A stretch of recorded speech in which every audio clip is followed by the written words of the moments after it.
not one cop bother us. That's. Whew. I was like, God was with you. God, yeah, that's Thanks. what I was just about to say that. Black and white Jesus was with you.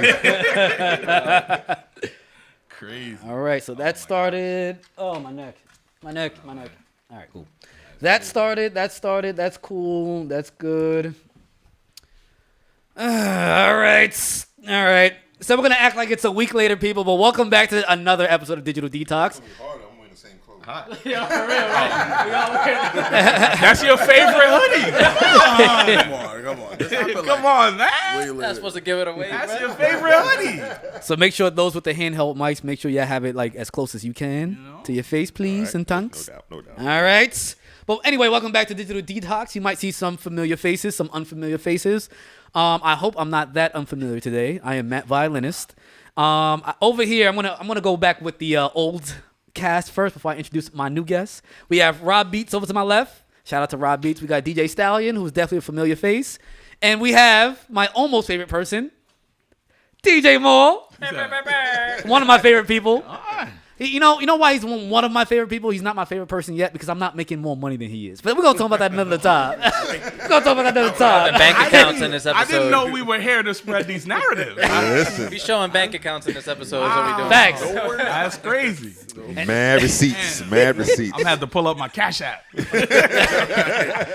Your Cash App probably look filthy. I don't want to see that. But anyway, over here to my right, we got Brooklyn's very own DJ Remy. I make some noise for Remy. All right. All right. Yeah, Brooklyn's most booked. Facts. Yeah, I'm that not. is crazy. Yeah. I thought my calendar had space. Oh man. Yeah. It's getting there. What? Slowly getting there. It's Man, crazy. you better stop all that humble nonsense, bro. You a superstar just like everybody else at this table, nigga. Shit. You ain't here for Like, no yo, reason. I only got 15 minutes to do this pod. Yo, I got another game. You like you got until the end of this ginger ale right here. I gotta be out, bro. The end to the ginger ale is crazy. That is ridiculous.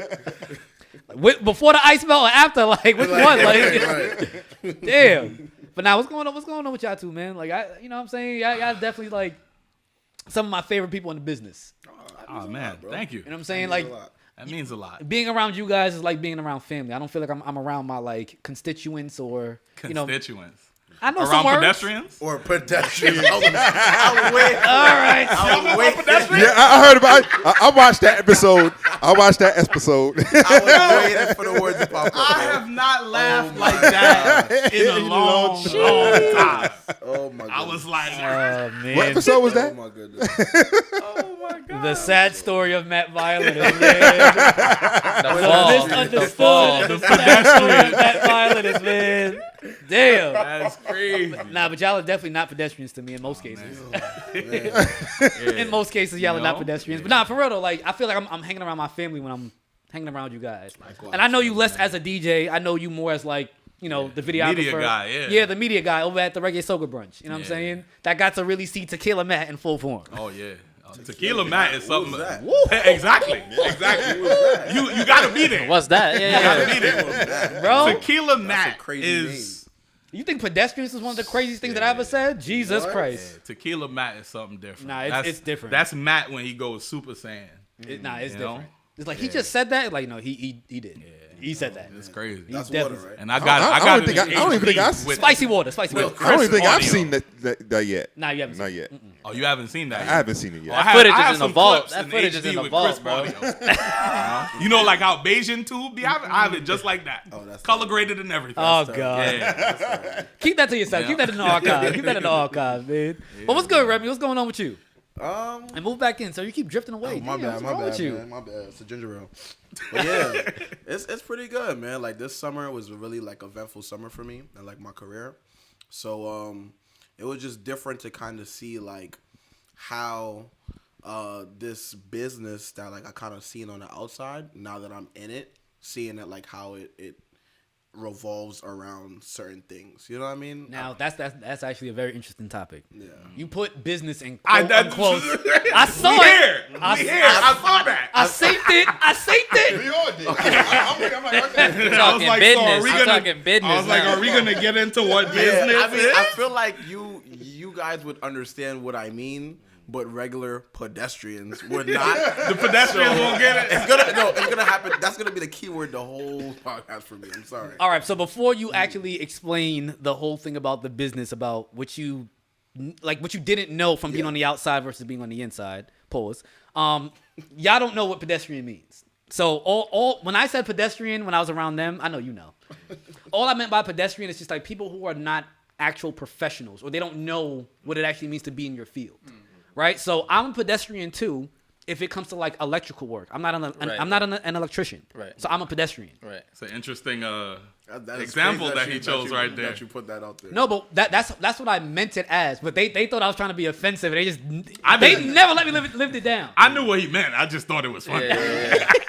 Because you explained it at that time too, but it's just the way you dropped it. That It was the passion. That was a flex bomb. That was a funk flex bomb. Honestly, I think that's what mainly. Yeah, I think that's what That's mainly. a normal thing in your vocabulary. Nah, it really is. Yes, it really is. I have a lot of words that I use like in day-to-day language that people just take offense by. I'm not trying to be offensive though. I mean, something, Okay. hey man. Okay. I saw a saying recently. If you're easily offended, you're easily manipulated. Oh yeah, absolutely. You know what I said to somebody one time? This was I went to a house party one time. I'm gonna let you get back to your story with your air quotes. It's your business. Yeah. There was one time I went to like one of my homeboys' housewarming parties. I never met his girlfriend before. Everybody was in a good mood, very similar to like how we are. We just joking around, having a good time. I know that she don't know nobody. Cool, but like them chicks with that kind of dense. They're not in a bad mood, but their energy is just mad dense, right? So I just Don't get canceled. Don't get canceled now. Hold up. Because when he said dance the first time, I was like, I have my perception of what dance typically means. I'm talking about dense energy. I'm not talking Okay. about like dense in weight. I was like, nah, I'm just dense up here. That's what I was like, oh. No. So I went into the kitchen and she was in the kitchen, and then I'm like, oh, you're the first lady of the house, and she's like, yes, that's me. The first lady? Yeah. Okay. And I'm just like, oh, I'm like, yo, what do you? I just wanted to like pick her brain. So I'm like, why is she so dense? I'm like, yo, what do you do for work? And then she was just like, I'm a nurse. I said, oh, okay. So you're important. She was like, yeah, I like to think so. Wow. Damn. No, I wasn't trying to be funny. Wait. Well, hold up. Wait, let me finish. So I was like, oh, so you're pretty important. She was like, yeah, I like to think so. I'm like, yeah. I could tell that you think that you're important by the quality of your weave. See, The quality of your what? Weave? I can tell that you think that you're important based on the quality of your weave. Of your weave. Of your weave. Okay. so okay. Damn. Now, hold on. Is that offensive? Yeah. She let him walk her down the alley. No, but here's the thing. Her weave was actually fire. But it's the idea of that, like what you have on. How could you tell Also though? makes- How could you tell if it's like All right, you ever seen like girls like wigs or weave and they got like the Nintendo 64 graphics at the top? Like you could tell like there's a lady. all the girls watching this like looking in the mirror right now? Oh, just they like, should yo, be. what's up? I'd be looking straight at that joint. I don't care how bad you are. Especially like you know how they say like sometimes girls' their foundation don't match their neck. Yes. Whatever foundation that they got up there, that joint don't be matching. They either. look like Casper the Friendly Ghost Yeah. up here. Damn. And Deanna Darkskin down there. Yeah. Deanna Dark. I never heard that one. Deanna Darkskin. Ladies, I hope you're taking note. No offense. No offense. No offense. We just see it, so we just talking It's about just it. observation. And if you got anything to say back, there's at We least know no three- better. We know no better. We don't know why. Yeah, We I don't just- know anything about Yeah, this. we know nothing about it. Well, look, if you got something to I say do. back to Maul, there's about 4 people in this room that's out of shape, so you can just start there. I'm terrible. Oh my god. Terrible. Back to Remy. All right, Mr. Remy, sir, Mr. Sir. Okay, so we're talking about the business thing. You know what I'm saying, right? That's what we're getting at. Wait, what? Listen, I appreciate a good no look. It takes skill. I'm out of my fucking mind, but it's hilarious. You passed the ball. You passed the ball It was now. alright. It was cool. It was cool. He said 4 people that on this table is out of shape. I'm like, Yeah. I'm one He of said it real fast and It's just keep sneaky. rolling. You see that, right? I was like, I sipped my ginger ale. I was like, okay, I okay. definitely took a drink on that one. I was like, all right. And then I was like, wait, 3 more? It was cool. oh man, that was slick. Crazy. All right, Just that- because I ate some wings in here. All right, so hold on. My bad. I already know what kind of episode this is about to be. Please, for the love of God, if we could please hold on to this one rule. One mic, please. I want to hear Mr. Remy talk. Okay. You said that like 10 times. I know, right? All right, so one mic. So, Remy, what did you learn this past summer in the business that you did not understand when you were standing on the outside and or the outskirts? So, and I think this kind of like revolves around just any profession in which like it takes a public, you have to have some type of like public, means to it, in which basically like when I was trying to get where I am now, I used to have to like communicate with people to like I had to like stretch my hands overly like crazy just to go and get to where I wanted to be. What's the furthest that you stretched your hand?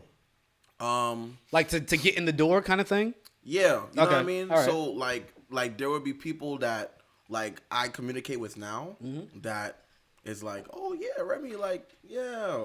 I'm like, "I've been trying to talk to you for like years." That's a whole other side You conversation. know what I mean? Like I've literally come to like some of your events for like years. I'm not gonna say years. It hasn't been that long, but like months. Enough for them to, at minimum, you will think that they will know who you are. To at least know who I am. By face or Visually. by name. You know what I mean? Like at least, and at least know what I do. Like I've shown that I can DJ, but now it's like it just so happened that because this person is booking me or because this video is released, now all of a sudden it's, oh yeah, I've been knew like Remy could do this, and I've been do that. That's my boy. That's my boy. That's my boy, like, of course. And it's like, I kind of have to play into that. Well, I'm not saying you have to play into it, but I've kind of just been playing into that hand, like, yeah, like, it's cool, like, of course. But I know everything has a timing, so I'm kind of like, just like, all right, maybe it was just a timing thing. But, yeah. I had to learn that too, like the hard way as well too. My brother has a saying. I think it's probably one of the most hilarious sayings that he ever said. It actually has to deal with women. You ever notice like when you have a girl, other women are just like, oh, we should hang out, we should chill. It's like, yo, where were you when I was single? Yeah. Now you see I got fine shit on my shoulder. Now you want to see what's up? Yeah. I bet. So my brother has a saying. He said sometimes you gotta bring ass to get ass. Okay. That's a good saying. Yeah. Shout out to your brother. Put That's the first time I heard that one. You know? No, That's- but some. Wait, can we cuss? Yeah, A little absolutely. bit. That's like sand to the beach, but with bitches. Put that in literal terms for me. I'm a little dense. You said churchy? Put that in literal terms. Oh, literal. Okay. Yeah. You're using dense in the wrong context, sir. I do that a lot. If you need me to put it in simpler terms, you could just say I'm a little retarded. Wow. You can say the R word? Yo, Yes, man. Yes. We can yo, say it take here. the Okay. drink away. Oh, Yo, this is take a the safe drink space. away. All right, now I'm gonna Okay. now I'm gonna lean back. Okay. This is Nah, definitely no, safe we're space. good. right. We can talk about anything. Nah, but yeah, you can talk about whatever on here, man. Ain't nobody gonna stop us. If they can cancel anybody, try to cancel me first and watch what I do to you. Anyway, trust me, you can't cancel me. You That can't wasn't do a it. threat, guys. It's not a It's threat. all for entertainment. It's more so this idea that I'm just trying to convey that I will never ever bend the knee to your cancel culture. Anyway, but yes, the whole idea of you have to bring ass to get ass is this also applies into the DJ realm too, because sometimes promoters and people in the audience won't acknowledge you until they see you on a bigger stage. Correct. So it's just like, I won't take the risk on you, but if somebody else does and you're good, then I'll give you the stamp of approval. Correct. I don't want to take on that risk, but I'll watch to see what happens when that other person takes on the risk. So I got a question. If you see that, and you know that's what they're doing, are you still gonna go to those people? Knowing that you were trying to get in, but the only reason now that they know you because they saw you somewhere else. Would I still go to them? Yeah, because they're paying me. He said that check clears. Okay. Ching! He Fact. said That's a that fact. check clears. And they're paying That's my a fact. price. That's Okay. another Okay. thing too. Did you take it personal when that happened? That's what's the next question. No, because that's why the air quotes is around the business, because I know it's all a game.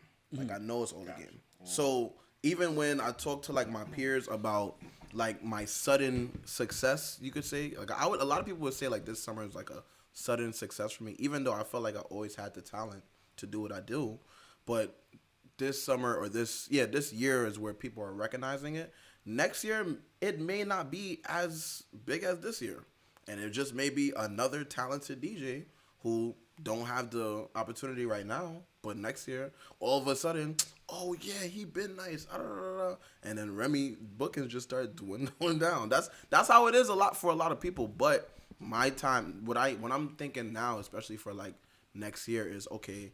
When this hype does die down, what is the next step? Like, where are you gonna put yourself next to kind of like take over? You know what I mean? Got you. So Can I ask a question? Go ahead. I was gonna ask you the same question. So- Like, follow up. And So, why do you think that what is happening around you is hype? Like, if you were to assign percentages, what percentage do you think is hype versus talent? Oh, okay. So are you saying like there's a split? I would think so, because yeah, if you have to put it in a percentage, like Yeah. what's the percentage between hype and talent based on what you see in the business? It's hard because again, like I don't feel like I got more talented in the time span of gaining the hype. No, just generally speaking, for any DJ to break into that field, what is the percentage between hype and talent? Oh, okay, got you. So like, what's the requirement you're saying? Can I ask you one question before you answer that question? Sure. When you was in elementary school, did your class have more teachers than students? What the fuck? Don't answer that question. Don't answer that question. Don't worry. Heard that asked in that way. I'm gonna need you to break that down. Wow. So, being that I'm also a paraprofessional, it is hilarious that you're asking me. So you know what I'm asking. So I know what you're asking me. No, funny enough, More there was teachers than way students. less more teachers. You know what I call that? If there was a class that had more teachers than students, obviously that is special ed. But I said that those kids had Secret Service surrounded around them their entire lives. That's not the story. But anyway, go ahead. Wow. You were there. That's interesting. Yeah, That's why I don't talk much. I'm not mad at that take, What was the question again?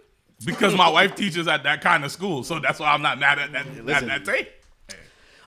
The question is, what would you say the percentage is between hype and talent in order to break into the DJ market in your corner of the market? I feel like you have to have some sort of talent. Like, give me a percentage. Like, what's the number, do you think? Like 50-50, 40-60? Maybe like a 60-40. I would say like 60% talent, maybe 40% hype. It's just that the 40% is like harder to get. Like it's a hard climb to get from like a 5% to like a 15 to like a 30 to like a 40. You know what I mean? So Nah, the hype it's tough to gain. yeah. Also with social media as well too. What I've noticed with social media when it comes to visibility, people do not understand that these platforms are invented to make money. They want people like us, DJs that need the visibility for us to make money. They want us to pay for those views. They want us to pay. And I'll say this: if Meta is listening, because they're always listening, They are. I'll much rather you charge me $80 a month for me to post one thing that's gonna reach my entire audience than to play this weird shadow game of when I post. If I post myself with my arms out, I get mad likes. Mad likes. If I post a flyer, no likes. Yeah. No likes. But that game is that algorithm crazy. can recognize when you're posting a flyer. Yeah. AKA, they know you're about to make money. If you want this to go, pay me. I'd rather you just say that. Yeah. I mean that is very true. There's ways around it, like I guess since we're talking about this. Yes, sir. Do tell. So Cheat codes. without naming the company, earlier this year on one of my non-DJ side missions, I worked with a large tech company, and so I found out a lot of these little side doorways that you can get yourself into the algorithm. Like for example, if you want to be popping on YouTube, don't even post actual videos. Do 4 shorts a week. Like the long form videos is like that algorithm is kind of like 50-50 on whether or not you get picked up. It's heavily dependent on like how quickly after you post do people like or comment or engage with it. Versus shorts is just literally a numbers game because they're trying to develop that platform to compete with TikTok. And Instagram as well, too. And Instagram. So the more content you give them, they will reward you for giving people more content to watch, which, you know, if they have more content to watch, then they'll stay on the platform longer. Right. and it gives them more opportunities to run ads. So there's that. With Instagram, the algorithm rewards consistency, right? So making sure that you're posting consistently. If you have a business page, you have access to your analytics. Those are fairly accurate, but there's other things that you can do to set yourself apart. You do kind of have to, like pull away from yourself and look at the platform as more of a God view, because unfortunately, versus when it first launched comparatively to now, it's no longer a space for like people. Yeah. It's a marketplace for brands, right? And so you have to make sure that you're posting consistently. You have to make sure that you're spatially aware of what is going on and what's like happening on the platform, so that you can find like your pockets within that. And one of the best things that you can do for yourself on the platform is to find a particular niche, because in that you can begin to build community. And within that community, people are, if I like violins, right, and I follow Matt, the likelihood of me sharing Matt's violin video when he posted is really high, versus if somebody who likes drums comes across his video. And so it's just one of those games of like feeding or putting things out there, seeing what your audience likes or resonates with, and trying to sort of double down on that niche. Something that I would add to that is that you don't ever want to train your audience to expect one thing from you, because then you could get pigeonholed. Right. Well, if that's the case, I'm definitely a pigeon, but that's another story. All right. But sir, you are speaking like you've been in this business for quite some time, and I see that you have a new football team chain on, Mr. Sir. No, let's not do that. I'm off the clock currently. Yeah. But there's actually something that I was actually very intrigued by you, Mo. Like you have some very big corporate accounts. And from my experience, and pretty much everybody here has some form of like corporate ties to a degree. I know, we all know at this table, corporate events pay the most, but they are some of the hardest ones to land. They're very difficult to land. If you're not working for a company. Yeah. Like if you're by yourself, It's very difficult. Yeah. So, what's one of the biggest corporate entities that you landed, if you don't mind sharing? Into the mic, sir. Yeah. You can move the mic. Thank you. Corporate, that's tough. That would. I guess not so. Google. It's crazy. I landed Google before too. Yeah. That's fire. Was that through like a DJ entity or? No. I was there doing something, marketing. So, I guess a little bit about me and my background. So I went to school for engineering. It was kind of engineering. Electrical and computer engineering. Okay. It wasn't. It was more of like a proof point thing, because I have a West Indian father. I'm Guyanese, and so my dad. I wanted to go to school for business and marketing. My dad was like, "Hey, JJ, boy, the engineering give you more money." And I was like, "All right, cool." It just so happens that I happen to be pretty good at math. And so I kind of just got that degree to prove a point to my dad. And then after, once I finished, I just went on doing what I actually wanted to do. There are other circumstances that kind of led to that. But so I have that background. And over the years, I developed the marketing side and continually educated myself on many different things. So in terms of, back to your question, how I guess landed that corporate account. That was just me leveraging my portfolio from over time. And it was a right place, right time kind of situation. I'm somebody that, like, if you know me, if we've met or whatever the case may be, and there's a good vibe, a good rapport, I always try to, like, at bare minimum, you're going to get a very thoughtful birthday message from me every year. Like clockwork. Better than me. You know what I'm saying? I barely remember my own birthday. Damn. Let alone somebody else's. So Damn. I try to, keep in touch with people. And during a period of time when I was working in fashion, from staying in touch with some of my colleagues there, one of them moved over to Google. And an opportunity that sort of matches my skill set came up, and they asked me, "Hey, I know you be doing a lot. you got the time for something like this? And I was like, yeah.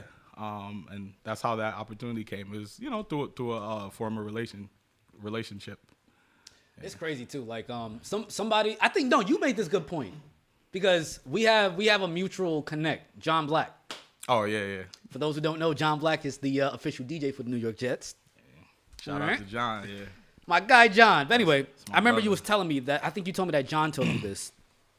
That essentially DJing in clubs is great to figure out how to read crowds, but if you want to make money, you go corporate.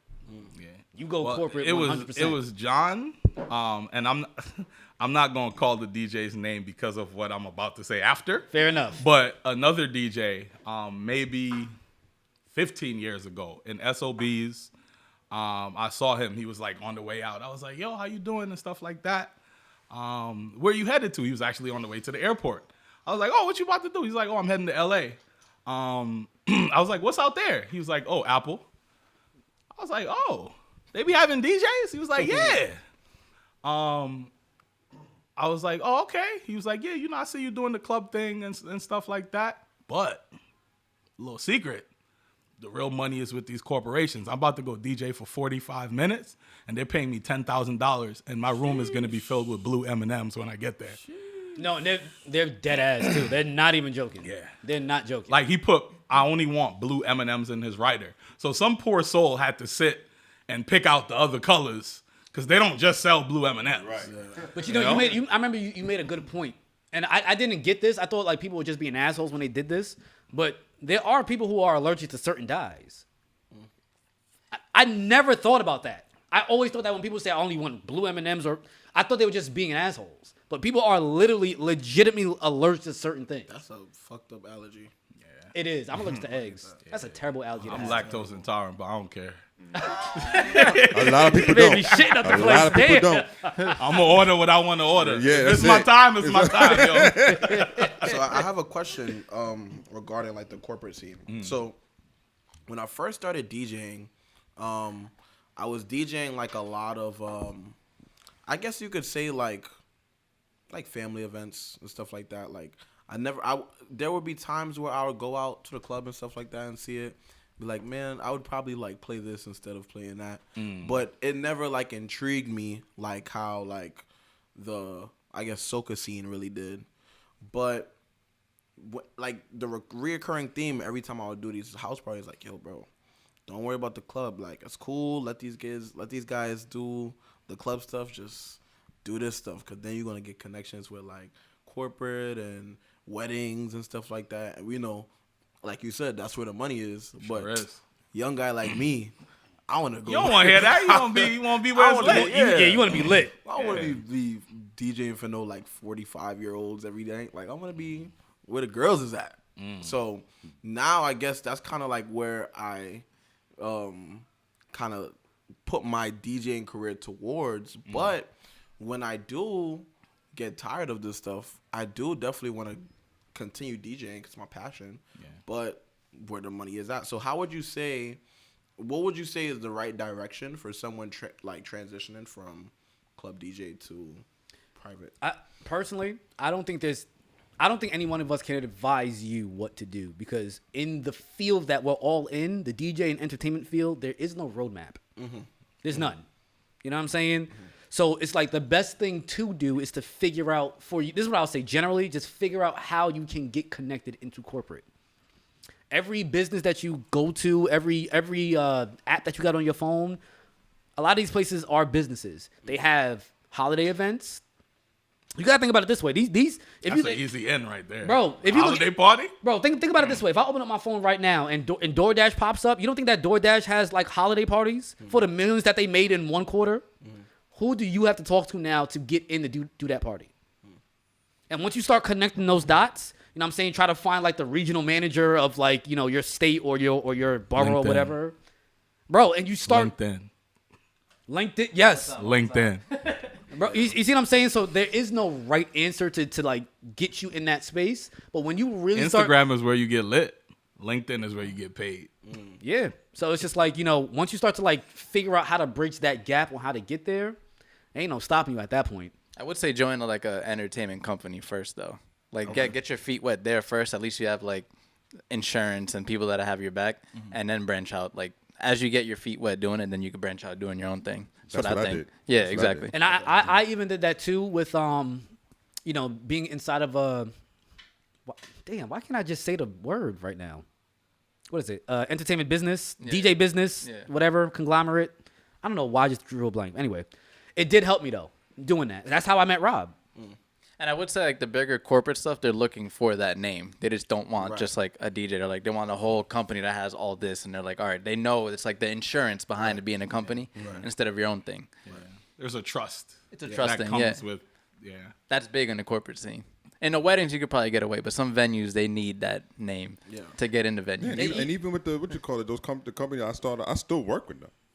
Yeah. I just branched off and, you know, I do my thing. And even if I do my thing, if I need help and they're not doing anything, they'll help me. Yeah. You know, so it's all, it's everything intertwined. Yeah. So Yeah, and that's this is another thing I had to learn about corporate as well too. This actually ties back into what you had to figure out being on the outside of the business and then what you learned when you were inside. There's a lot of power in free. Free?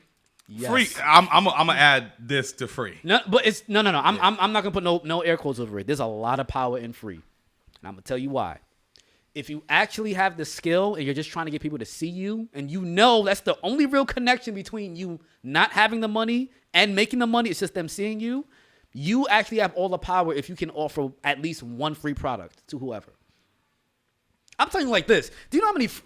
All right, look, I did the Apollo, I did Madison Square Garden, I did Foxwoods, I did a bunch of different corporate entities. For each one of those entities, I did something for free before they started throwing the bag at me. Each and every time. And it worked every time because I know I actually have the value. You see what I'm saying? So once I understood the power of free, I'm just like, yeah, there ain't no stopping me. I'm adding the asterisk or the quotes to free only because it's not truly free if there's value to be derived from that situation for you. Okay. You know, it's an investment. But it doesn't mean that you're actually going to cash out on it. There are some duds. I have duds too. It doesn't always work, but I do know. But I understand what my impact is in certain rooms. You see what I'm saying? Yeah. So it's just as simple as me getting in. And once I started to understand like human psychology, the whole you got to bring ass to get ass. You see what I'm saying? What? No homo. What ass are you bringing to the table for somebody to be like, he know what he talking about? Yeah. For when it comes to businesses and corporations, that ass that you're bringing, it's the free. There's no risk. Is it fat enough? Oh shoot! He was holding that in. Yeah, he was holding that in. I didn't want to go there.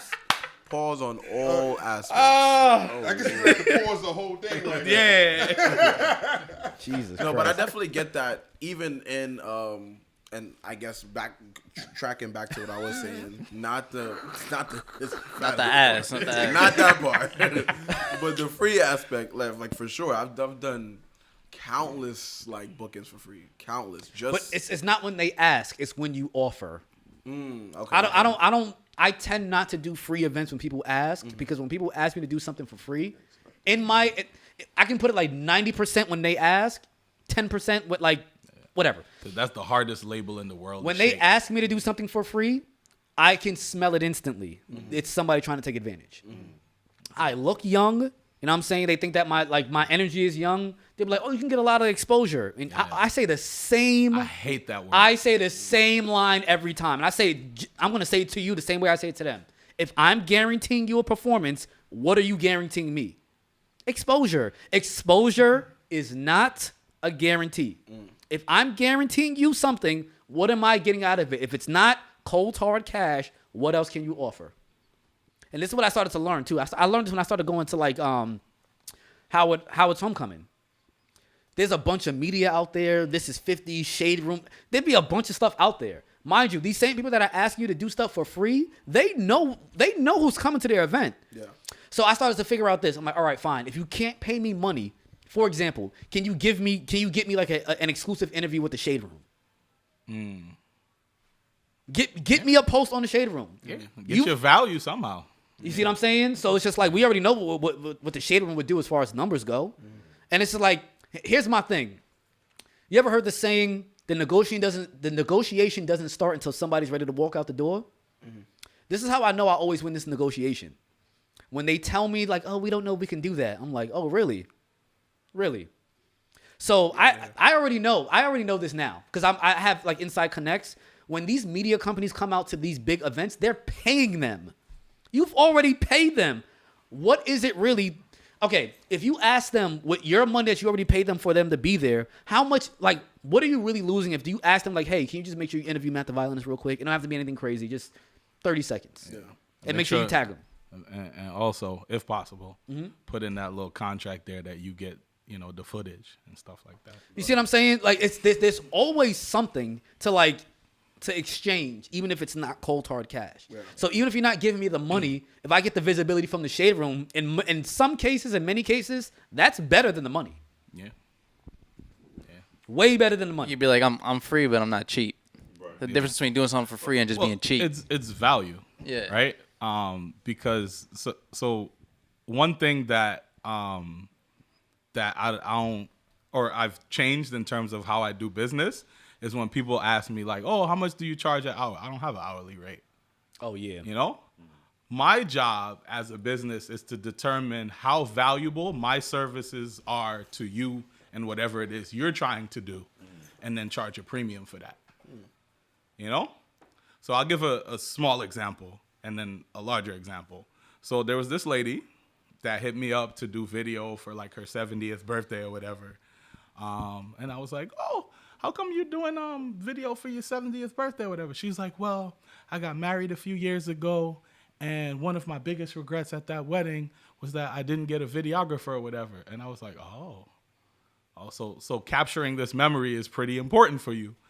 And so, again, it's about walking the client and through the journey or the marketing funnel of why this product is worth what it's worth.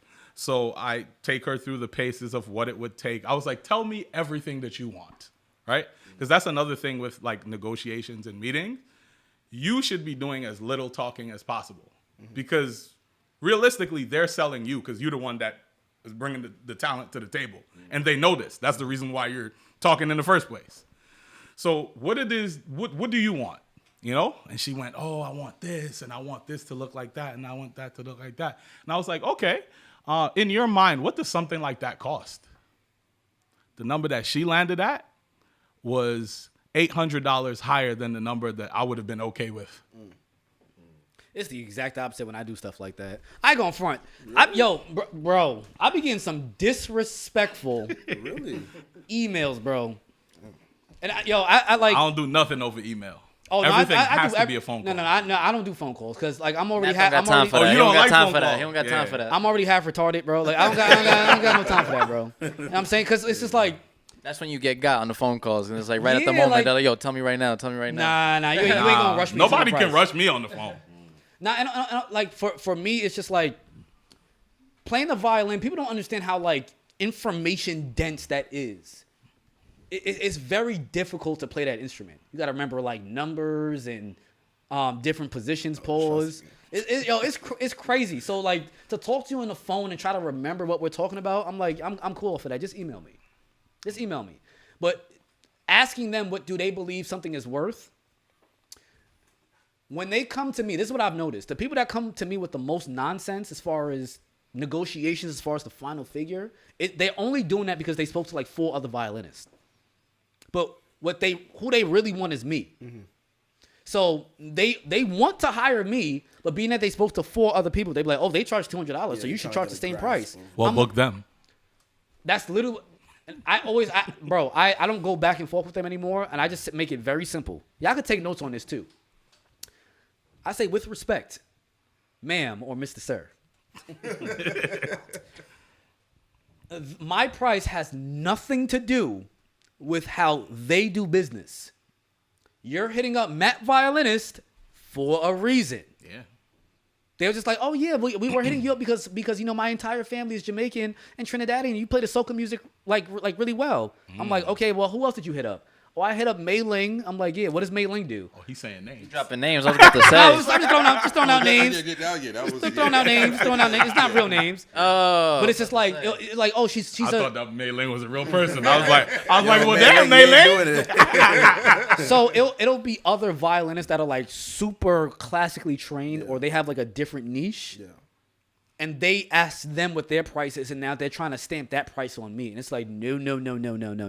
That reggae soca like feel that you want, that you're looking for, that comes at a premium, man. Mm-hmm. I dare you to hire the classically trained, and that's all they play, or the bluegrass country playing violin. Try to hire that person to play reggae soca dancehall at your wedding and watch what happens. Gucci and Gap cost two different things for a reason. And there's a gap between that price point for a reason. You know what I'm saying? But it's bro, man. Yeah. Numbers. People. Listen, man. People. And you know what the crazy thing is? A lot of people know that, like, talking the numbers part, most entrepreneurs that's when they're most nervous. Mm-hmm. Like, actually talking about numbers, because people try to be like, oh, I don't want to be too high, or I don't want to be too low, or whatever. But it's like, you have to think about yourself, your time, where your value is in terms of what you're bringing to the table. Yeah. Think about the person that made the Nike logo. Yeah. You know, have you ever heard that lady's story? Thankfully, they did the right thing. You know what I'm saying? Thankfully, they spun the block and did the right thing. But she made their logo for, I think, at the $500. That's wild. That went on to be a multi-billion-dollar company. Thankfully, somebody over there came back, spun back around, and was like, hey, here's some Nike stock. So she's a millionaire now. And they did the right thing. But initially, like, that's why, like, at least for me, negotiations are, and this is the reason why I do it over the phone, negotiations for me are about ascertaining value. When I'm talking to you, I'm doing an appraisal. How important is this to you? How critical is this to the success of what you're trying to do? You get personal with it. Yeah. And that's what touches them more. And they're like, they make it worth the price. And I think a lot of people confuse value for a dollar amount. There's certain things you really can't put a dollar amount on. Right. So you know what I started doing? Outside of like listening to you, Rob, when I heard you DJ, because I think Rob's a fantastic DJ. Yeah, y'all gonna hear Rob in a few. Appreciate that. Yes, sir, Mr. Sir. But hearing bad DJs in big venues is also an important thing for me to understand too. I've seen DJs get cursed the fuck out. Cursed out. There was one Sweet 16 that I had to, like, I was actually performing for. And this DJ, I don't know where he got this idea from. You know how they have the 16 candlelight celebration? First of all, this motherfucker was late, number one. Number two, they had specific songs that they gave to this man like 2-3 months out to play for each candle that was lit. This man was just doing his own thing. Bro. Damn. If they can't depend on you, they will not spend on you. Exactly. Bro, exactly. It's not just a cute saying. Bro, once the music stopped, I saw the pops like, yo, come here. He's like, I ain't paying you a motherfucking thing. Oh, wow. This shit sucked. That sucked. And I'll never forget it. My pops, this is like when I was still like very green as a DJ. My dad was just like, you hear that? I taught my brother-in-law that same lesson this summer because he wants to like get into photography and stuff like that. But, you know, he's one of them young kids from the new generation. I was like, yo, make sure you're at my house by 1 o'clock. He shows up at 1. I'm like, I should leave your ass here. Because on time, early is on time. On time is late. And if you late, don't come. Yeah. Don't show up. I've told you that when we first, I've always said that. And I that's from the movie, Drumline. Mm-hmm. And when the very first time I heard that, I was like, okay, that makes so much sense. Mm. And I took that into the parties I've done. You know, I live out here in Jersey. The group that I work with, a bunch of them is live in Long Island, and a lot of parties is out in New York. So a lot of weddings, whatever. So I live in Jersey. You got other people that's working that live literally maybe 10, 15 minutes away, and I'm the first one there. So they're like, why are you always here? Like, I was like, understand something. and I always broke it down to them like that. It's like, people see this. They do. People actually see this. That's why, because of that, that's why I'm at my 5th season with the Jets. I'm there at the stadium. I'm there before the players. Every home game, I'm there before the play. I'm there before the coaches. That's what All what they the look security guards in the stadium, the state troopers, everybody know who I am because they're accustomed seeing me at that time early. So people know, hey, we can trust Maul with this responsibility because the bare minimum, which is showing up, we know he gonna do that. Exactly. And the people, I don't understand why people don't get that. Why people just don't understand those little things. I think they don't care to understand. You're right. It's like a lot of it is entitlement. A lot of it. And you know when I started to really understand value, I had to ask myself this question. This is some real high edible shit. Well, whatever. I'm gonna say it anyway. If money wasn't a thing, would you still be DJing, playing the violin, and doing this podcast? Right. The answer is yes. Mm-hmm. It is. Yeah. If money wasn't okay, and that's part of the reason why I was able to help you all of this time. Mm-hmm. If money wasn't a thing, I think Stallion is cool. He needs help with something. Do you need money for that? I'm like, no, I don't. Mm-hmm. Here, take it. You don't understand this? Here, this is how you do it. Yeah. I don't need no money for that. But that is the value. It's the information. It's the impact. Mm. That's the real value. Mm-hmm. Now, you can't really put a dollar amount on it, but based on whatever event that you're trying to do, what would you be willing to pay for it? So I have a point on that too. And this also goes back with the like putting a price on your value. Sometimes, like when I do certain things, especially when it comes to music, I get super passionate about it because I don't know if you guys know, but my like before I was DJing, I played piano. I've been playing piano since I was like 10 years old. I see you on the story playing the organs recently. I never knew that. That's crazy. That's why my name's Remy Keys. Man, I thought he was Haitian because of that name. Remy Keys. Yo, before I was DJing, I was gonna like my dream was like to be on like a stage with like Chris Brown being main aux. Like I wanted to be super foundated on keys. But I kind of got a little stuck when it came to progressing because I started out in church. So, you know, when you start out in church, you're super like, all right, you don't really listen to that like secular music. Secular music. That's not playing in my house at all. Honestly, I didn't listen to soca until like 2020. Crazy enough. Wow. Yeah. I couldn't tell. Yeah, I put a lot of time in it, but that's what I'm saying. Like I got super passionate once I explored like DJing. So sorry, let me cut you. You saying you didn't listen to soca in your house? That's what you said, right? Yeah, but if it wasn't in my house, it was barely outside. But you was listening to it. I heard like a 2015 Private Ryan mix. But Yeah, but that's what I'm saying. I didn't understand it. You had to slink that one. Like I didn't understand. Like previously in your podcast, he's like, I didn't understand soca. Like I didn't understand it. You didn't get it. Yeah. I didn't get it. Yeah, and my mom is Bayesian, so you would think I would know some. I would know. You 7-day Adventist or something? Nah, she's Pentecostal, but like she's like an evangelist in a church. My dad's. Oh yeah, it's a wrap for you. Damn. I don't have that luxury. You know what I mean? That's why you and Suspect such good friends. You guys have similar. I mean, I grew up a church boy too. So all right, but yeah. Even did like dancehall and reggae play inside the house at all? Yes. My father was like, yeah, we're gonna go to church on Sunday. Amen. You know what I'm saying? This is cool. Right after church, bro. That's crazy. Right after on the way home in the car, bro. My parents are a big part of my musical foundation, but also like just growing up in Guyana. It's very rare that unless you live like in the country, it's very rare that you will live somewhere where there isn't like what we call in Guyana a rum shop within some sort of vicinity to your house where people sit and drink and there's always music playing. I lived across from a club. Every night I went to bed to music. Yeah. There was no way around it. My mom's husband, when I was growing up at the time, he was a locksmith. He was one of the only ones in that area where we were. So, you know, pretty successful business. And he would throw these like customer appreciation barbecues. And obviously I'm a 5-year-old. I can't be by the grill where they barbecuing the chicken. So they would always have me stand next to the DJ and I would pass him his records and stuff like that. I know you was hyped. So I've been around music since I was probably around like 5 years old. just watching, just as a lover of music, and just music babysat me for it's been a journey, bro. It's been a journey. Like, so with that journey being said, now, like, when I finally got the opportunity to find out what DJing was, I'm like, nah, this shit is dope.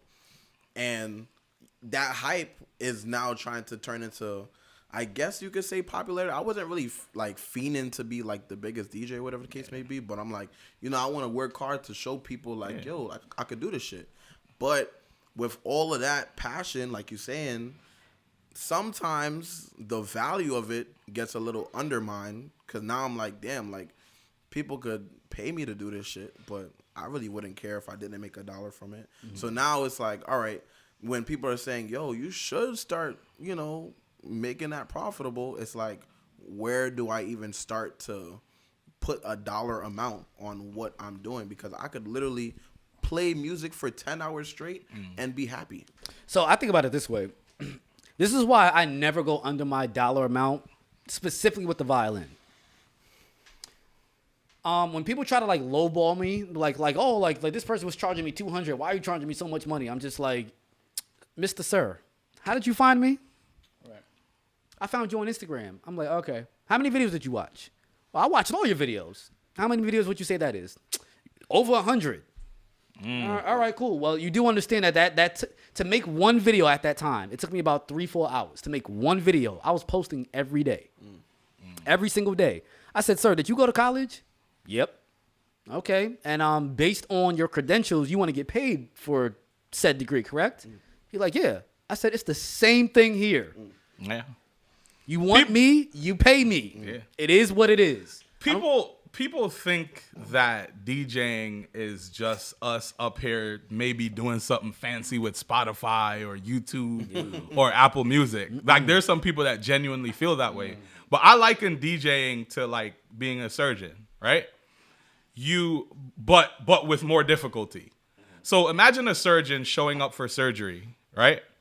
But the person on the table in front of him, he knows nothing about their medical history. But he has to make them feel good. He has to like heal them.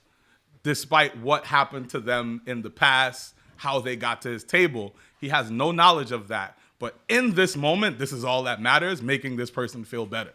That's what DJing is. Because 9.9 out of 10 times, you're walking into a room completely cold. You don't know these people from a can of paint. You've never spoken. You don't know their age, their ethnicity, their musical taste, their mood, their mood, what they may be going through that day, what they went through right before coming here. Yeah. You know none of that. And then you extrapolate that to the larger crowd and audience, but you have to make all these people party like they family or like they do know each other. That's not easy. Yeah. While typing, while reading, while talking, while doing math, because of like BPMs and stuff like that. And then if you get into it like that, while also thinking 2, 3, 4 songs ahead, while thinking about the keys of said songs to make sure that these things go together well. While also noticing what you're doing currently is not working. Exactly. And then adjusting, Literally, like, probably the most information you can get is what the DJ played before. And, like, experience and what they experienced. Yeah. But you're going cold. That can either be the most nerve-wracking experience or the best experience. Yeah, that's true. Because, bro, there's nothing worse than when a DJ starts playing the stuff that you was about to play. Yo. Oh, my God, bro.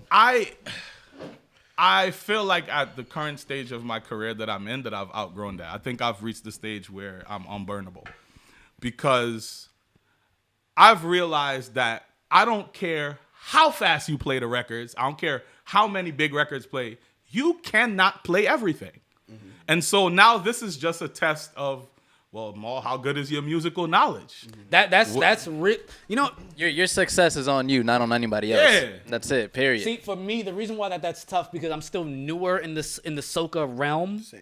You see what I'm saying? So for me, like, for example, when I did the By Far Juve, Phenom. I just watched that video too. You did? By the way, Did you like it? It was nice. It was nice. There was some mistakes here and there, but it was nothing that I'm walking out of the party for. All right, people. That was Digital Detox. I got to fight more now. You know, nothing. I'm walking out of the party That's over. just being real. It's That's just being real. Some another DJ. Some another DJ. I tell people all the time, I make mistakes at every event that I do. Yeah. Every single last one. And I respect you more for leaving it in there because I know people that would have edited the hell out of that. Because you know I don't do that with my live audios either. People are like, oh, you gonna leave that in there? Yeah, that happened. There's actually a story on why I leave my mistakes in. This actually came from one of my mans getting robbed one time when we went to go pull up on these niggas. But and I'll make the story quick. It was all bro. It was my man's pops, friends. Get gangster, every family got that super gangster nigga in their family, bro. So there's always somebody else who's like not as gangster that's doing all the talking. Yeah. Of course. So the dude was doing all the talking, like Chihuahua. he's like, yo, point him out, whoever it is. He's like, yo, I'm these niggas up. And then the super gangster dude was just like, yo, why are we still talking? And it just got just like that. It was just like, why are we still talking?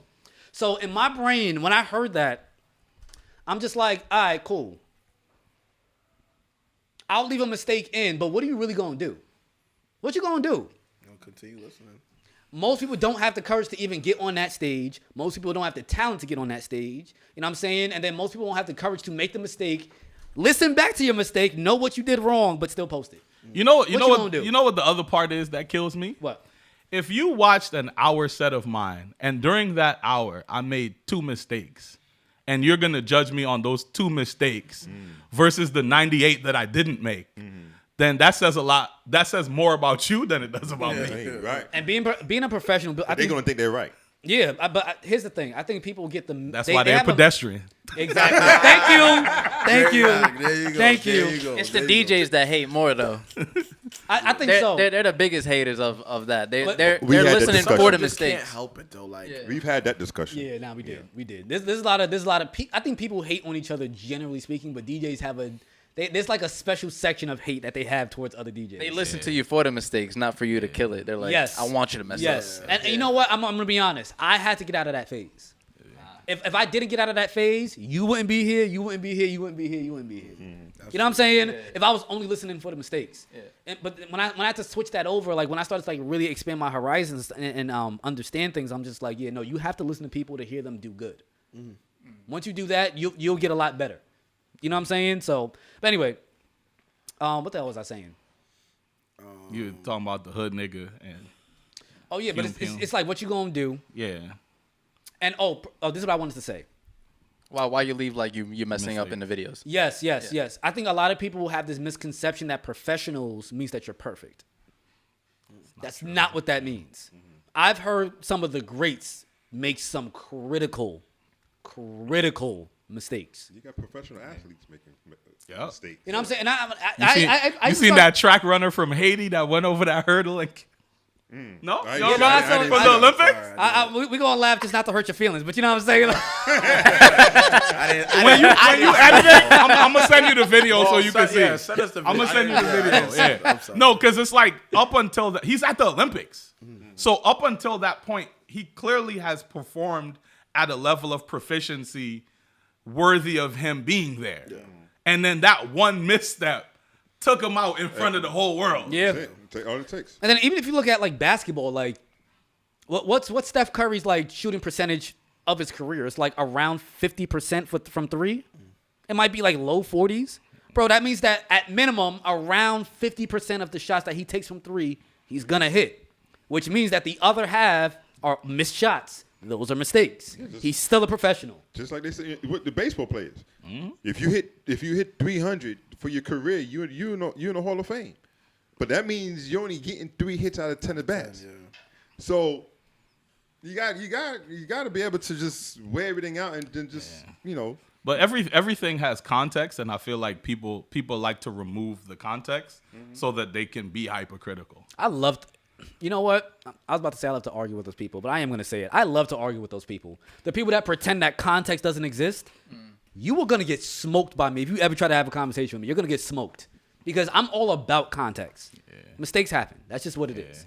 The thing with professionals, we are a little less wrong than your everyday pedestrian. I like that. That's it. That's all it is, bro. That's all it is. We're a little less wrong. How many times are you gonna say pedestrian before this interview is over? I need. They gotta do a little pedestrian counter. Yeah, I need like 10 times. At least, bro. That joint is crazy. I mean, so we're definitely at that hour point already. That's Oh, word? It don't even feel like it. Yeah. It really I don't thought we feel was like talking for like 30 minutes. I mean, so it's really up to y'all. I mean, anybody got any questions for each other here, for Remy or Mo? Me not knowing you guys as well, I kind of just wanted to hear like your origin stories when it comes to like My orgy story? Origin. Shit, I got This brother. Oh, Wow. Tequila Matt. That's crazy. Yeah. Oh, yeah, this is when it starts. Yeah. Yeah. Where it starts. What goes on in the soca parties, bro? Let me know. It's what happens after the I've soca been parties. missing out. I guess I'll start. Did you see episode 1? No. No. Okay. Remy don't watch shit that I do. Remy don't fuck with me. That is not true. Remy just hit it. Remy just hit a stroke his own ego because he popping down. I know how it go. That's not true. Well, all I can say is origin wise. Of course, you know, I'm 53, so it's pretty much. When I started, it was pretty much 20. I think it was like 28 years ago, and you know, techniques and stuff were still involved, carrying crates, and there's a part of me that does miss that. Still, it was still kind of cool, but then I you know, the realization comes in. There's a purity to it. Yeah, exactly.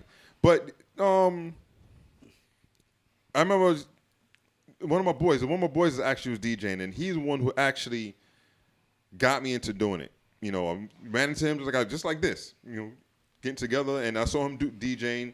I went with him to a party at Baruch College, and when I saw him do that, I was like, okay, so like what you're doing at John Jay. Mm-hmm. So I went back to the lab, like I could call it, with him practicing, blah blah blah. He went to another Baruch College party. He put me on. There was that, and then another party I did. It was a house party for a New Year's party. And when I did that party, and I explained it to you, I think it was from 9 o'clock to 6 o'clock in the morning. Woo! Jesus. Just me. Damn.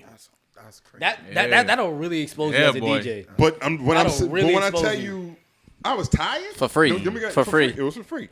I was tired. But fun. It was fun. That's what it was. It was fun. I didn't know that. But once Now you're like, yo, I gotta charge And it for that. was- Because it was- before you were like, I'm not gonna charge. it was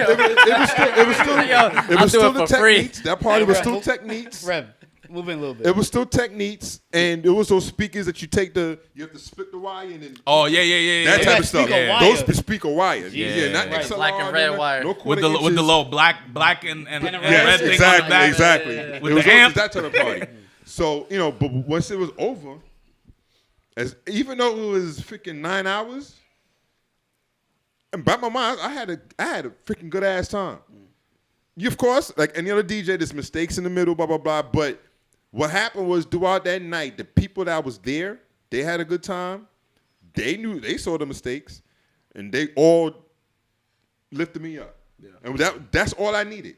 And then from it was just One up from there. right there.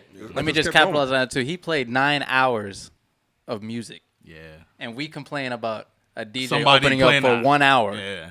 And that was He played 9 hours of of music. records, not laptop. Yeah. It was way records. more That played means 9 he hours. went through at least At a least good 9-10 crates. Yeah. Exactly. Because I used to pass them, so I know what the Yeah. cadence is Yes. like. There's no reason to be like, yo, I don't know what to play. Yeah. It's I just know you're just at not that organized. time, you just knew you're not play- organized. Yeah, That's it. you playing pretty much everything. Yeah. You're gonna play everything. You know you're gonna play everything. You have to. So You have to. But it's like when you DJing by like how could you burn yourself? Right? in a, You yeah, you control the journey. Yeah. Right. Yeah. You know? You only That's when burn the fun yourself out comes. when you're doing consistent parties. When you do a consistent party, you might find yourself getting burned out because I think I overheard you talking earlier before the cameras went on. You know, you just get tired and then you start forgetting certain things. You know, you got your pants, your jacket, you forget the shirt. Yeah. That's happened. Yeah. That's happened. There's time I forgot my shoes. Oh, wearing you know- tux and I forgot the shoes. You know what? That'll be the last story that we talk about. The nightmare story. Yes, nightmare story. But what was the craziest thing that you forgot before you actually what was one of the things that you forgot on your way to the event that was critical? I'll Hard start. drive. I'll start. And this happened recently, the first time in 12 years. I forgot the whole damn controller. What? On the way to the wedding. Oh, man. But the crazy thing, I was heading to this wedding. Literally, that little bottom peninsula of New Jersey, that's where the venue was. But like Cape May and stuff, like Past Cape May. Yeah. Wow. So I'm falling asleep. I'm like, yo, I got to get like a cappuccino or something. I pull over at the rest stop. And I'm walking past my car. I look in the backseat. I was like, yo, it's mad spacious back here. I was like, oh, the fuck? I don't got my controller. I'm already like, how long was it? I'm like 2.5 hours into the drive already. Wow. I'm like an hour out from the venue or whatever. I'm like, this is tough. Let me go get this coffee. Wake up, and then I'm going to figure this out. I was working with another DJ, so I called him and gave him the heads up, obviously. Okay. So that, like, because one thing that I will never do is have, especially if you're working with me, I'll never have some crazy stuff surprise you. Mm-hmm. I want you to hear it from me first. If you got to cuss me out, we can handle that. But just know I'm working on the solution. Right. So I hit him up first thing. I was like, yo, I forgot my damn controller. Are you on your way there? You almost there? All right, I'm going to meet you there. So I got a cappuccino. And I just Google Maps where the nearest Guitar Center was, and I added that as a stop on my route. I went, bought a controller, and went to the wedding. And now that controller sits in my car forever and ever, so that can never happen again. Yep, that's how you like make sure. Yeah, nah. All right, I'll tell you like this. This was actually a recent wedding, and this was like a burnout. So I'm gonna say this now to Marcus and Shaylee. I didn't say anything to you guys at the wedding or during the wedding because they don't notice. They didn't have to know. They didn't need to know. Yeah. They did not need to know this. I was hired to DJ, play the violin, and MC. The event started at 3. So the venue opened at 12. That's 4 hours to set up, sound check, get changed, do everything. I pulled up to the venue 12 o'clock on the dot. Took me about a solid like hour and 40 minutes. 40 minutes to get there. I'm like, bet. Open up my side door. The same way you was just like, yo, there's mad space in here. I was just like, something don't feel right. I looked at my front seat again. I was just like, your violin is not here. Oh, man. I was hoping it wasn't that. That is, yeah. That is the wildest feeling in the world, too. So, this story gets crazier. In my mind, instantly I go into audible mode. I'm like, okay, this is not the end of the world. You can still figure this out, but you have to like organize your time properly. So I was just like, this was my next plan. Okay, fine, don't panic. Just go inside, set up, go back home, get changed, grab your violin, and come back. You'll be fine, bro. It was already like 12:15. That door was still not open. At the venue. I was like, dog. I was like, yo, listen. This is what I told myself. I said, Matt, you cannot wait for these people to open up this door because you're wasting time and you're not getting anything done. So go. This nigga did not break into the venue, right? Oh no. I'm like, no. I was like, oh, okay. I was like, yeah. We was all thinking the same thing. We're like, yeah, you just pictured him crawling through the window. Honestly, if I was that desperate, I would do that. I believe it. I If thought I he really climbed had to onto do a it- balcony or something. If I really, really had to do it, I would do it. I've done some wild stuff. We'll talk about that another time. Anyway, so I was just like, you know what? You'll make more progress just heading back now as opposed to waiting to these people to get here because you don't know when they're going to get here. You could be waiting here 30, 45 minutes. Yeah. You just killed 45 minutes. How long was the drive home? It was only like 40 minutes, but it was raining outside, so you know how people start driving like super slow? Bro, I'm dipping in traffic. I'm Riding in the grass and shit. I was on the turnpike, so you know it's pretty much a straight shot. Yeah. Bro, I got back home, long and behold, my violin is sitting right there. I had to take the craziest shit. Oh God! Yo, I was That's so That's the nerves. Yeah. That's the nerves. Oh my God, yo, I was so mad, but I'm just like, there's no way I'm gonna do that and not take a shower. Oh, that's when the OCD kicked in on top of the nerves. Cause you know how like I'm just that kind of person. I can't. I can't Said DJ. I gotta wash up. I can't think or work uncomfortable. Our jobs are already very uncomfortable as it is. know what I'm saying? Makes sense, yeah. I'm like, all right, man, this is what you're going to do. You're going to take the quickest shower of your life. You know what I'm saying? And then what you're going to do, you're going to jump off that shower. You're barely going to dry off. You're going to change into your suit, and you're going to speed back over there.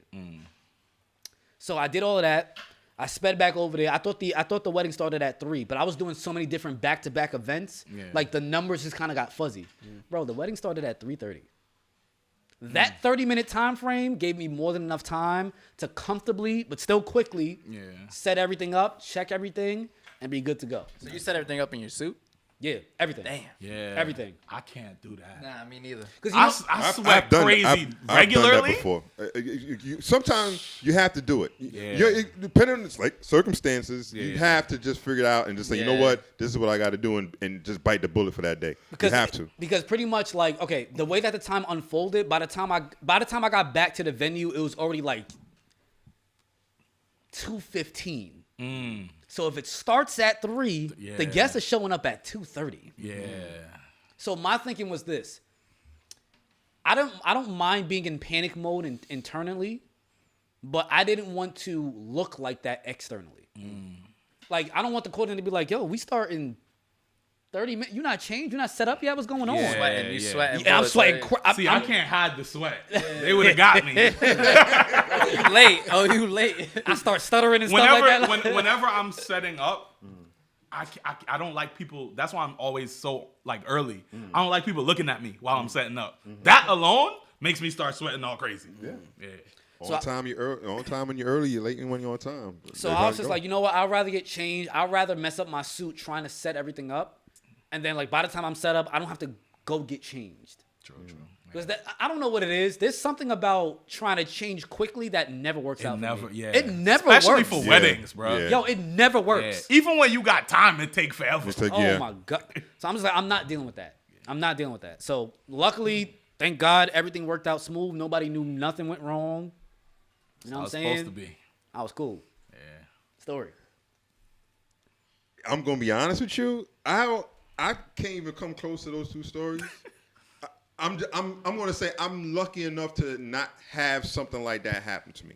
I'm be totally honest with you. The only You're a professional. That's no, the only thing, and does it have to be mine or it could be a whole general? It don't matter. Because the only thing I could tell you was well, I think we told you it was before camera, right? The CD. The CD. That's the only thing I could actually put on top of my mind is like, okay, that is what I had to hustle. Is when we was missing the first dance song, and literally hopped in the car. This was in DC. Hopped in the car. Damn. In a black Pathfinder, tinted out, driving up wrong way streets and on the sidewalk to find a place that's gonna have this damn song. And in literally, DC, and that's literally, crazy. In well, DC, all the northwest, northeast, exactly. Oh, man. And then to get back, get the song, get the CD, get back within a minute's time. I'm telling you, when you say heart pumping, that's crazy. And it wasn't even. I'm not gonna lie, it wasn't my event. It was the group that I was working with. So it was the guy who owns the group. It was his event. But it's still falling on you. It's falling on me. Yeah. I'm driving and my boys in the passenger seat, shotgunning. Watch out. Do this, do that. I'm literally in reverse going up the street. You look like Vin Diesel doing that. It was just the like Fast that. and the Furious. DJ. DJ. Didn't get to an accident. Didn't get a ticket. The stuff that I was doing, you would literally think it was a movie. I'm dead serious. Sound like it. Yeah. Dead serious. On the sidewalk, running through red lights, blowing the horn for people to stop so we can make the turn. That's the only thing close I could even put against you guys. That's it. Remy? Is this like what you forgot or like a crazy story? It could be anything. Something that you forgot, something that you messed up on. I got a crazy story too.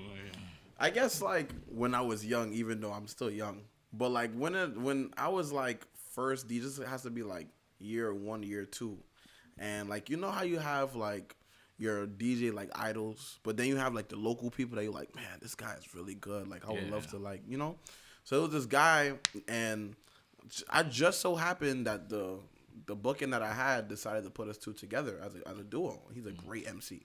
So I'm like, man, like, I really want to, like, show out and show, you know. And he's Trini. So you know how, like, them Trini DJs, they be freestyling on, like, everything. They just, So for some odd reason, though, when I brought my guys, like, this is back when I used to, like, smoke heavily. Like, everybody is just high, like, super high.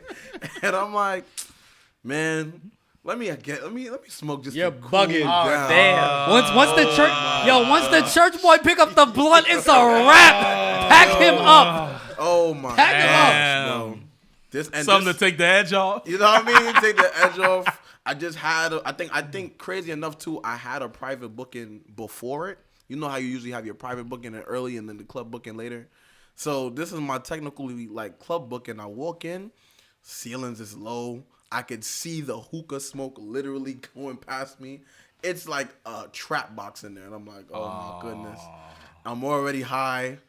And then I'm like, let me just get a drink too. Why not? Oh, you're bugging. You're bugging. Okay. I don't know what I was thinking. And you don't smoke like that, right? Or at all? Well, at the time I was. Now I don't. But at the time, like, I was a smoker. But I think because of like the add-on of it being a hot box in there, it was just insanely like. It was high. intense. Yeah.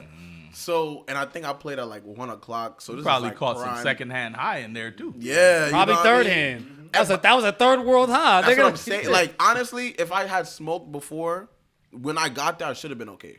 But it was like, no. Like, you're going to be continuously high. So, now it's time for me to line up. He's late. So, I'm high. I don't know where my bag is. Like, I'm looking for my bag. I open my laptop super slow. I forget my login. I forgot I could. Everything is just processing super slow, and I'm playing prime time. Damn. You know what I mean? So I'm like, all right, I guess I'll like play with some like girl, like gouge, like some Idonia or something. Start it up or whatever. He finally comes in, and the idea of him like freestyling on everything kind of like overloaded me. So I swear to you, I played 5 instrumentals. I played 5 instrumentals. You was playing with Cosmo? You would think I'm playing with like Salty or something like that. And I'm just like, let me play Crash Rhythm, Tip on Your Toe, everything. Just let him. And he literally like on the mic, he's like, yo, Remy, play a song. Like, what are you doing? And that felt like the longest hour. I could not understand what I was playing. After, like, everybody was like, yo, you did a great job. But like, when it turns out after you finish playing, that's when the high goes down. And you looking, and I'm like, yo, my laptop looks so foreign to me. I didn't even know what some of the crates I was playing out of me. I hate that. Like, it to me personally, it felt like the worst set I could ever do. And I never got booked with him ever again. So, yeah, that was like a crazy experience. I knew at the time I wasn't trash. My man submitted a bad review. Yeah, son, yeah. So from that day on, I was Told like, it's like, you see that Remy boy there? yo, Never again. No, but me and him still cool now. But from that day on, I was like, all right, I will never get intoxicated that bad ever again when I play. Ever. I would have forgot how to press play if that was me. Yeah, Because I don't smoke it or was nothing. bad. I would have just been like, Oh yeah, don't can't do it do when it. you. Honestly, I tell DJs this all the time. If you can DJ sober, fantastic. Part of this business, there is going to be alcohol involved. If you do drink at all, I always tell DJs you need to understand how to DJ drunk. Slightly under the I have influence. some of my best moments drunk. I'm Man, not that Henny drunk focus? Yeah. You know when you looking at your laptop and you barely blinking? Yeah, but your fingers them just. and the song just clicking. but being drunk and high is different though. I feel like I could drink and DJ, but not, not being high. Okay, DJing high. Okay, I think DJing high, you need to have like those panic attack moments high alone. You don't need to have that while you're in a crowd. You don't of need to have 300 that there. people in a hot box. Once you get over that, once you understand that like a lot of that is really just in your head, and then also if you're not smoking any crazy shit, you'll be fine. You'll understand how to DJ when the room feels like it's moving in slow motion. Right. You know? It's like, okay, for me, like it was last week. I did. No, because when you said that, it was last Friday. At Zena's, and it was a 7 to 11 joint.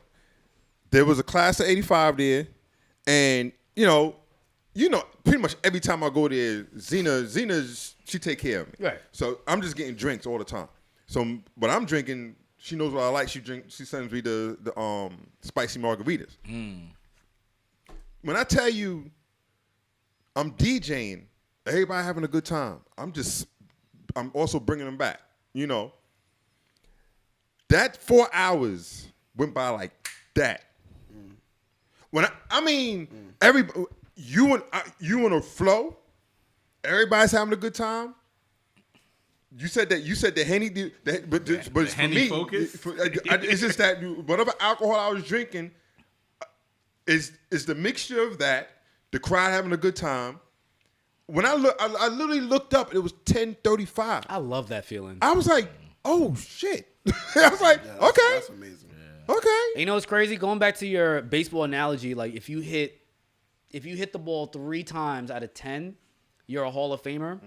High key, if you do weekly events, most of them should be duds. Yes. Yeah. Yes. It'll be one event. Mm-hmm. If you DJ for a whole year at one spot, it'll be 1 or 2 times. It's the littest it's ever been. Yep. It's just, you get that DJ high. It's like, I'm never quitting. See, when you say that, I could think of something very vividly. My God. There's no better feeling than that. That's the reason why I kept doing it. I had this R&B weekly I did for like 4 years. And after this, it was holiday time. And I guess some business nearby had their holiday party, but then they wanted to keep partying.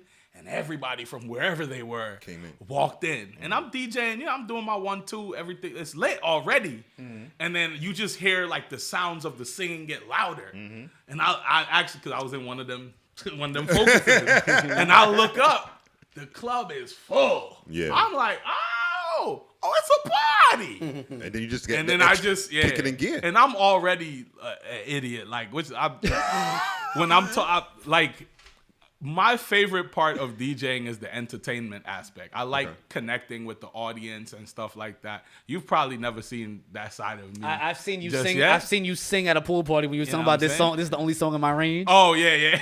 I be watching you too, sir. But I'm very like I make those connections with the audience because I find that it makes it easier for you as your set goes along because you're building trust, especially those people there earlier. That's why I watch makeup tutorials and stuff like that, so I can give women the kind of compliments that they're like, oh, what the hell do you know about foundation? Yeah. You know what I'm saying? I be hitting them with everything. Your foundation popping, your contours popping, them lashes is popping, that wing eyeliner is popping. Yeah. Shit, they're like, man, how you know about that? I had a girlfriend before. You don't listen. If you ever listen.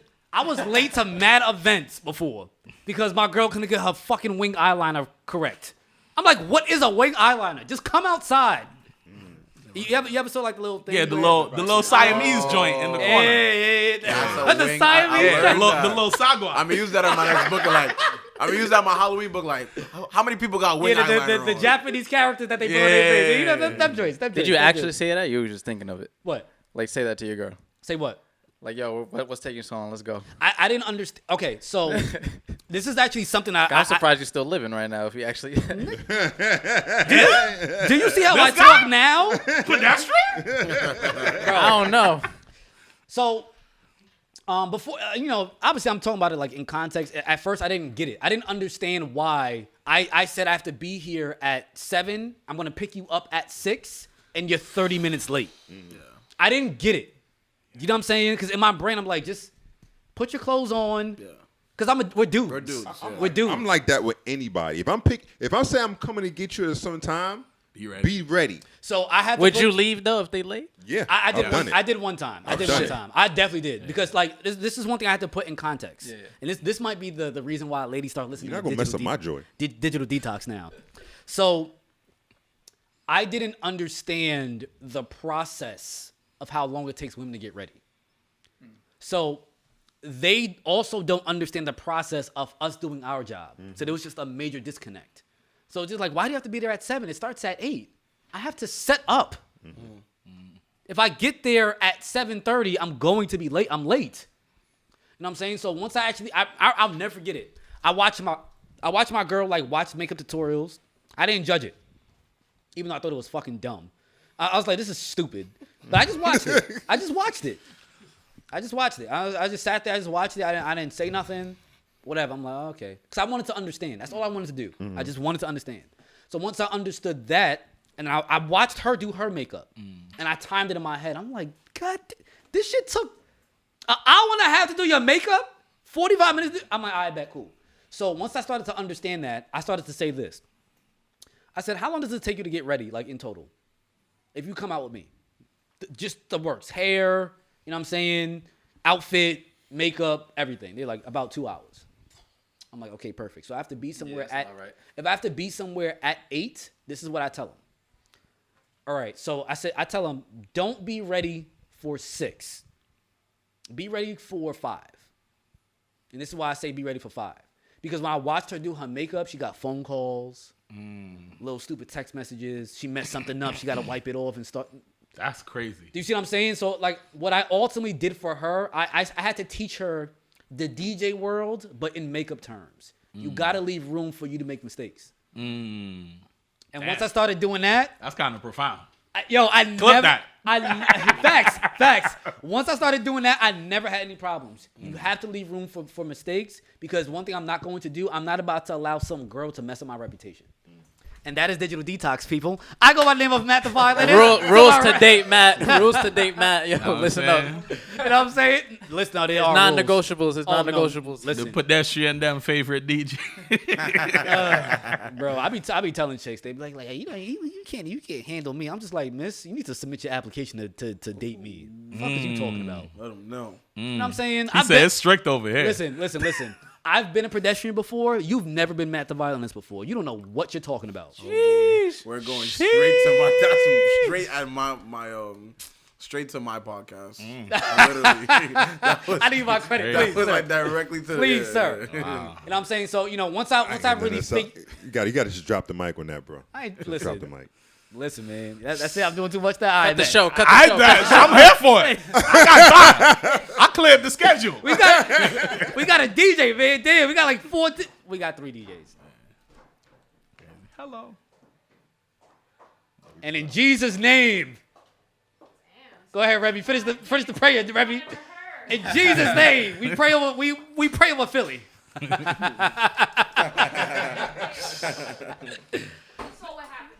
Oh, I sure did. That wasn't your people, right? What? That wasn't your people, right? I gotta be sure. Please. I got business out in Philly. I gotta make sure I'm good out there. Listen, I'm from Philly, my friends. I bleed green. Did you see what happened with the Eagles and the Giants? Come on. Oh, I thought you were talking about the raids, but that's another story. That's any other day. That's a random day. Oh, that's regular out there. I bet. Cool. That's what you said. That was a part of my life every day. You almost played yourself on that one. Facts. I thought we were talking about 2 different things. 2 very different things. But anyway, people, this is Digital Detox. I go by the name of Matt the Violinist. This is DJ Stallion, DJ Remy, DJ Maul, and Rob Beats. Make sure you guys tune in and stick around for their sets. We are out of here. Catch y'all later.